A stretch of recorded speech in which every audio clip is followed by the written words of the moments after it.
22 अक्टूबर 2024 को social media के अलग अलग हैंडल्स पर एक वीडियो बहुत तेजी के साथ वायरल होता है। दरअसल वो वीडियो जारी किया था राज शेखावत ने। राज शेखावत छत्रकर्णी सेनापति के राष्ट्रीय अध्यक्ष होते हैं। वो कहते हैं कि हमारी धरोहर परम आदरणीय अमर सिंह, सुखदेव सिंह गोगामेड़ी, इनकी हत्या लॉरेंस बिश्नोई द्वारा कराई गई थी। जो पुलिसकर्मी लॉरेंस बिश्नोई का एनकाउंटर कर देगा, हमारी यानी कि कर्मी सेना उनको 1 करोड़ रुपए, 11 लाख रुपए, 111 रुपए का नगद पुरस्कार देगी, ऐसा घोषणा कर दी। जैसे ये वीडियो सोशल मीडिया पर वायरल होता है, उसके बाद मीडिया कर्मी सक्रिय हो जाते हैं और इस वीडियो प्रसारण को लेकर के कई तरीके के वीडियो या फिर न्यूज़ छापना शुरू कर देते हैं, प्रकाशित करना शुरू कर देते हैं। एक तरफ कुछ लोग कहने लगते हैं कि ये कहीं ना कहीं राजनीतिक स्टैंड है, कहीं ना कहीं ये अपने आप को, अपने नाम को चमकाने वाला स्टैंड है। तो एक तरफ लोग ये भी कह उठते हैं कि आखिरकार कहीं ऐसा ना हो कि कोई पुलिसकर्मी कोई जाकर के उसकी हत्या ना कर दे। तो दूसरी तरफ ये भी बात शुरू हो जाती है कि आखिरकार इन्होंने कानून तोड़ा है, इनके खिलाफ कोई ना कोई कार्रवाई ज़रूर होनी चाहिए। साथ ही जब मीडिया ने अपने अपने हिसाब से इस खबरों को बनाना शुरू किया, वीडियो जारी करना शुरू किया, तो इसके बाद जो लोग, आम जनता है, जो आम पब्लिक है, उसने इस वीडियो को देखना शुरू किया। तो उन्होंने, मोस्ट लोगों ने, ज़्यादातर लोगों ने, 90% लोगों ने कह सकते हैं, उन्होंने लॉरेंस बिश्नोई के समर्थन में ही अपना कमेंट करना शुरू कर दिया। और हद तो तक शुरू हो जाती है जब राज शेखावत के बारे में कहना शुरू कर देते हैं, शायद इनका भी वक्त आ चुका है।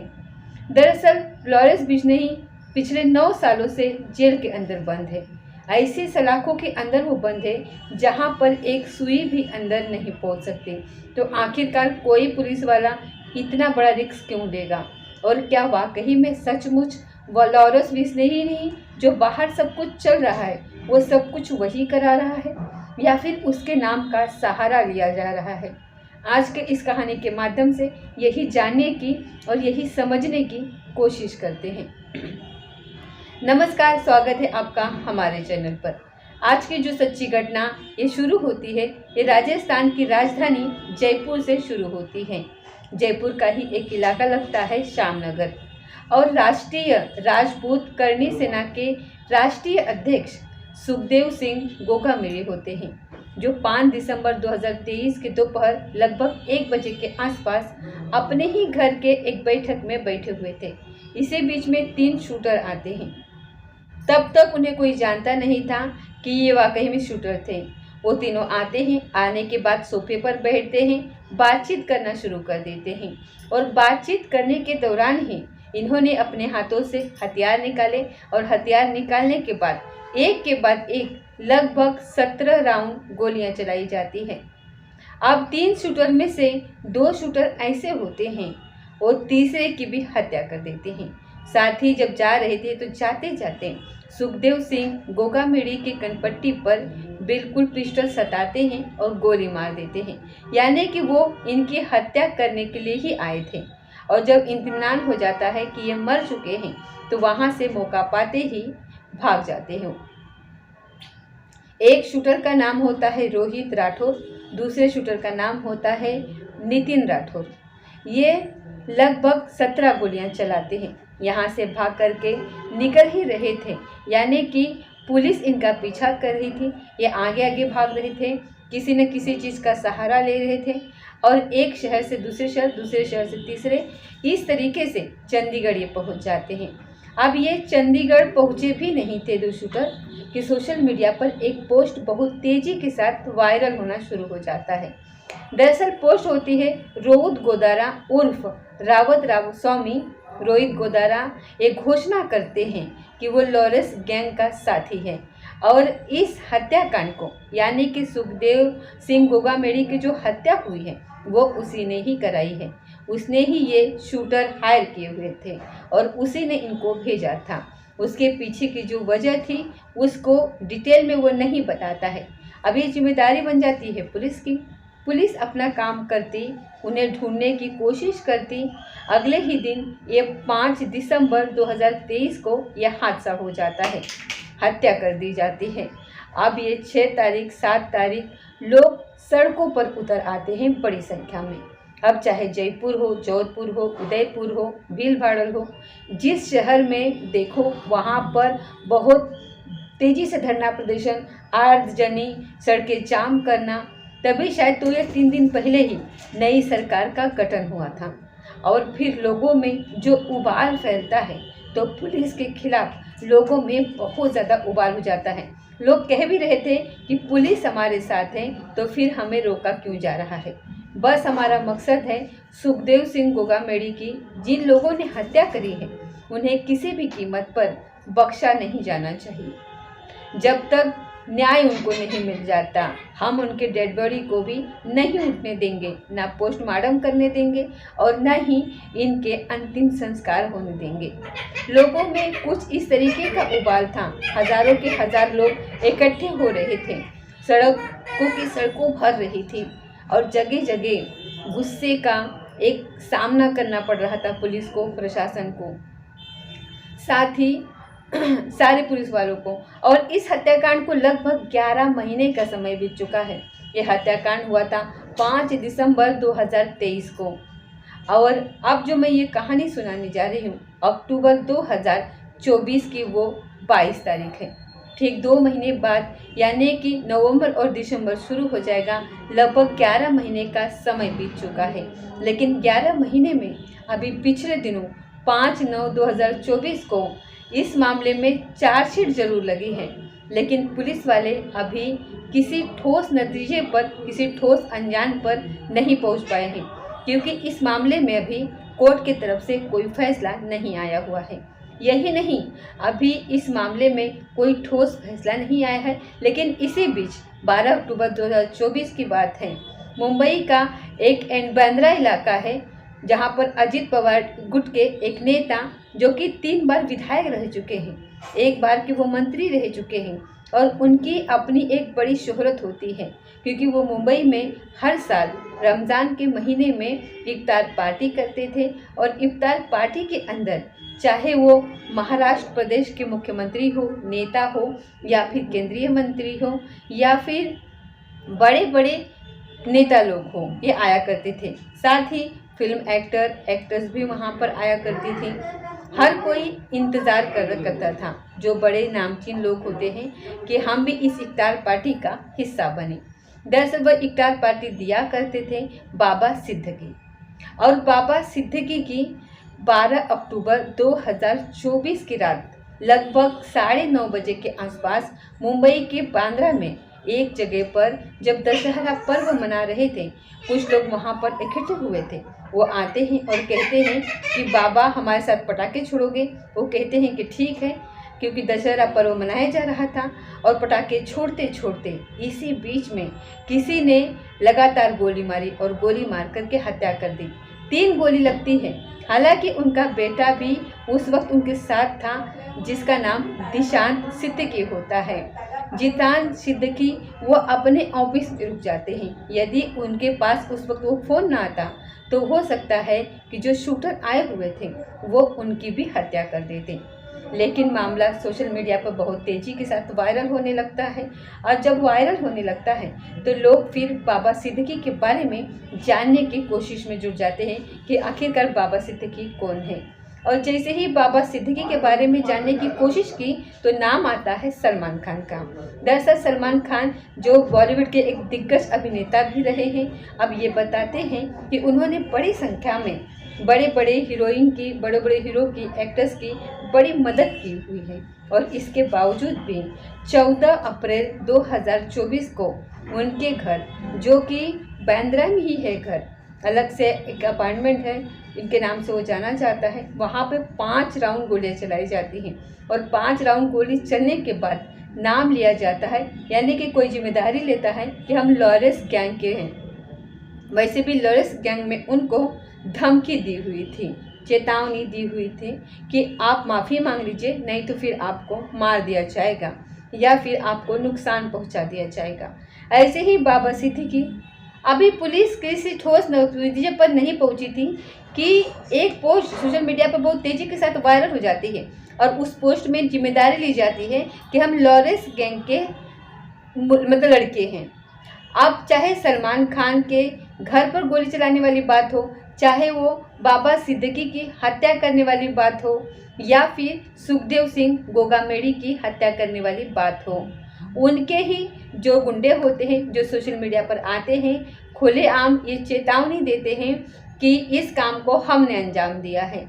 अब जब घटनाक्रम हो जाता है उसके बाद फिर सालों साल ये जो जांच पड़ताल होती है ये चलती रहती है, लेकिन कोई ठोस नतीजे वाली कोई खबर नहीं आती। इस मामले में ये बड़ा एक्शन लिया गया है और कोर्ट की तरफ से, इसीलिए उसमें सज़ा सुनाई गई है। सालों साल चलता रहता है मामला। अगर सालों साल ना चलता तो आपको याद होगा 29 मई 2022 को पंजाबी सिंगर सिद्धू मूसेवाला सरेआम उनको गोलियां मार करके हत्या कर दी जाती है। थोड़ी बहुत नहीं, अच्छी खासी लगभग 30 के आसपास उनको गोलियां मारी गई थी और उनकी भी घटनास्थल पर मौत हो जाती है और इसकी भी जिम्मेदारी गोल्डी बराड़ ने ली थी। ऐसा सोशल मीडिया पोस्ट जब वायरल होती है, गोल्ड बराड़ जो होते हैं वो कनाडा में रहते हैं और लॉरेंस बिश्नोई के बहुत ज़्यादा वो खास होते हैं।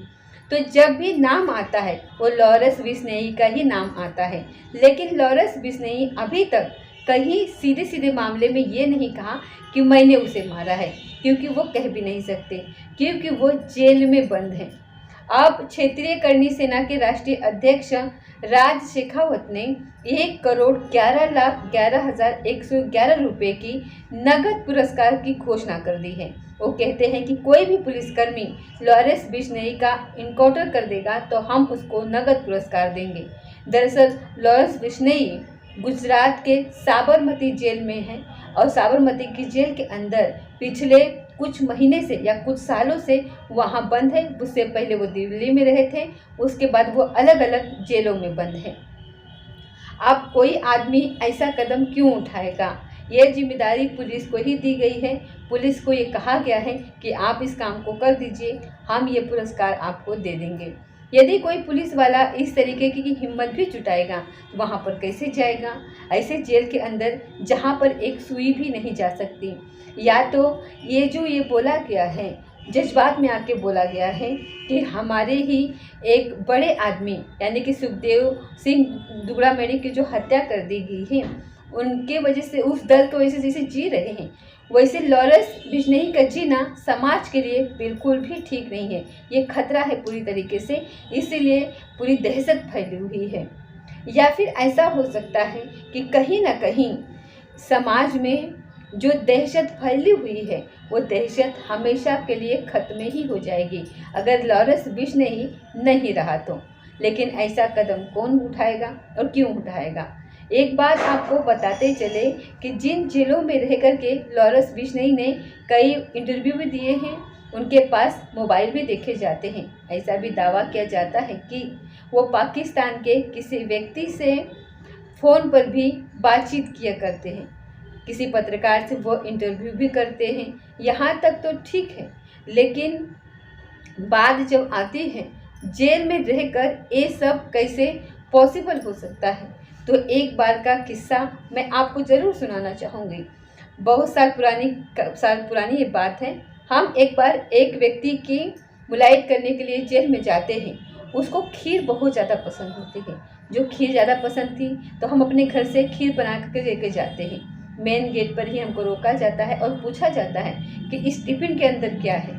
तो मैंने कहा कि इसके अंदर खीर है और जिससे हम मिलने के लिए जा रहे हैं उनको खीर बहुत ज़्यादा पसंद है। तो वो कहते हैं पुलिस वाले कि आप इस खीर को लेकर के नहीं जा सकते, या तो इसे बाहर रख के आइए या फिर आप इसको यहीं पर खा लीजिए। अब बाहर रखने की कोई व्यवस्था थी नहीं थी, क्योंकि अगर हम रखते तो शायद वो बेकार ही हो जाती, इसे का कोई मिसयूज कर देता या फिर कोई उस पर मुँह मार देता। तो इसलिए हमने सोचा कि बेकार न जाए, इसीलिए 3 साथी थे, हम तीनों ने थोड़ा थोड़ा करके उस खीर को पी लिया। अब इसी बात से अंदाज़ा लगा सकते हैं कि जेल के अंदर जब खाने की एक खीर नहीं जा सकती, कोई चीज़ नहीं जा सकती, तो आखिरकार लॉरेंस बिश्नोई जेल के अंदर पूरी प्लानिंग कैसे कर लेता है। जेल के अंदर से वो इंटरव्यू देता है, जेल के अंदर से वो सब कुछ कर लेता है और पूरे दुनिया में उसकी नेटवर्क भी फैल जाते हैं जेल के अंदर रहते हुए। जबकि जेल के अंदर एक सुई भी नहीं जा सकती, खीर नहीं जा सकती, पुलिस चाहे तो कुछ भी नहीं जा सकता। तो आखिरकार इससे साफ साफ ये अंदाज़ा लगाया जा सकता है कि लॉरेंस बिश्नोई अगर आराम से बैठा हुआ कुछ भी कर रहा है तो कहीं ना कहीं पुलिस प्रशासन जो कि जेल का होता है उसकी कहीं ना कहीं उसमें सहमति है। अब पुलिस प्रशासन को आखिरकार दबाव होगा कैसे, यहाँ तक कि जब जब भी बड़ी हस्ती, बड़े नेता, बड़े जो भी बड़े लोग होते हैं उनका जब पुलिस पर दबाव होता है तो पुलिस वही बोलना शुरू कर देते हैं जो बड़े लोग उनसे बुलवाते हैं। तो इससे तो साफ साफ जाहिर ये होता है कि लॉरेंस बिश्नोई या तो उसका इस्तेमाल किया जा रहा है, उसके नाम का फर्जी इस्तेमाल किया जा रहा है कि लॉरेंस बिश्नोई के साथ शायद उसको ये बातें पता भी नहीं होगी, शायद उसको ये पता भी नहीं होगा कि बाहर की दुनिया में चल क्या रहा है। उसके नाम का सहारा लेकर के यानी कि जितनी भी गोलियां चली है उनके कंधे पर बंदूक रख दी गई है और बंदूक रखने के बाद लॉरेंस बिश्नोई को आगे कर दिया गया है। असल में मैं इसलिए भी ये बात कहती हूँ क्योंकि पिछले दिनों यानी कि एनडीटीवी ने उनके चचेरे भाई लॉरेंस बिश्नोई के रमेश बिश्नोई जो होते हैं उनका एक इंटरव्यू जारी हुआ था और इस इंटरव्यू में उन्होंने साफ साफ ये बात स्वीकार की थी कि उनके जो भाई है वो बिल्कुल ठीक है, हमने ऐसी कोई गलती नहीं की है और लॉरेंस बिश्नोई ने ऐसा कुछ नहीं किया है। जितने भी आरोप थे सभी आरोपों को उन्होंने बेकार कर दिया। वो कहते हैं कि बिश्नोई समाज वन्य जीव और पेड़ों की बहुत ज़्यादा प्यार करते हैं उनसे और इसलिए जो लड़ाई झगड़ा है वो सब सलमान खान से है और सलमान खान को सीधे सीधे उन्होंने धमकी दे दी है। धमकी यह दी है कि जिस तरीके से वन्य जीव को नुकसान पहुंचाया है यानी कि काले हिरन को जिस तरीके से नुकसान पहुंचाया है, जब फिल्म की शूटिंग चल रही थी हम साथ साथ है तो उसमें कई हीरो हीरोइन भी थे।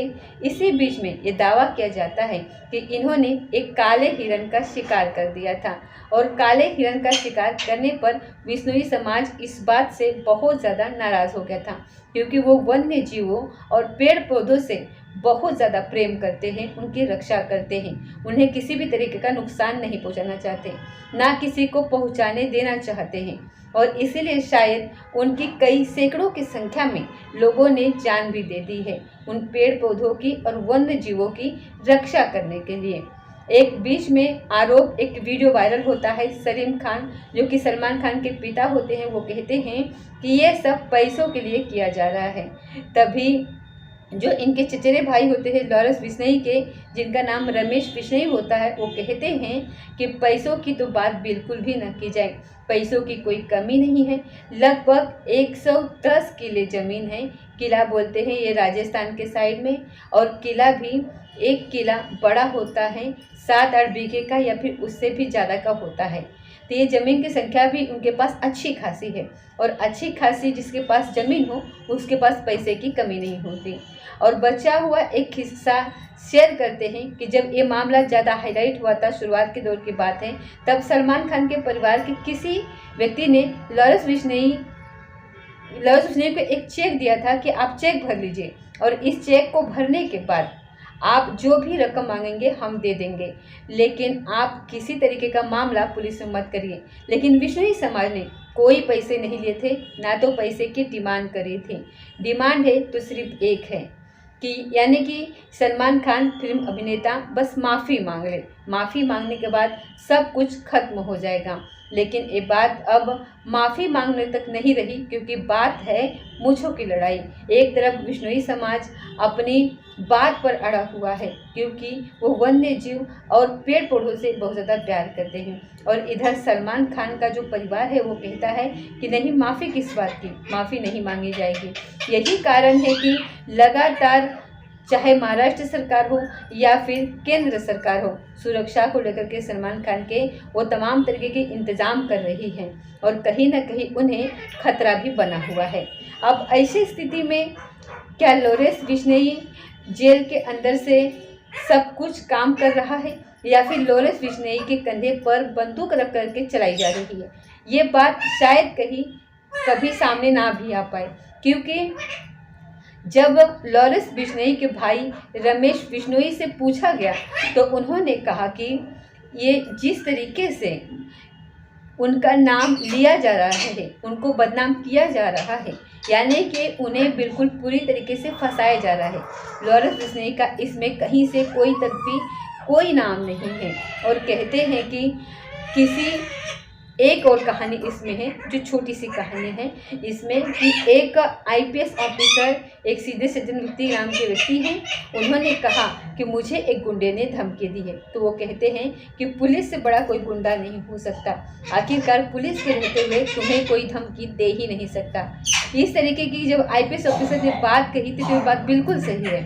अगर पुलिस का सहारा किसी को मिल जाए तो जाहिर सी बात है कुछ भी हो सकता है। कहीं ना कहीं हो सकता है कि इसमें क्या कहानी है क्या कहानी नहीं है। कभी एक कहानी सचमुच सामने भी आ पाएगी या फिर नहीं आ पाएगी, या एक दूसरे के कंधे पर रख कर के बंदूक इस तरह चलती रहेगी, इस तरीके के लोगों की जानें जाती रहेंगी और लॉरेंस बिश्नोई जैसे नाम का नाम लिया जाएगा। दोस्तों, इस पूरे घटनाक्रम को सुनाने का उद्देश्य किसी को परेशान करना नहीं है, किसी का दिल दुखाना नहीं है, बल्कि आपको जागरूक करना है, आपको सचेत करना है। तो मिलते हैं अगले किसी वीडियो के साथ, तब तक जय हिंद जय भारत।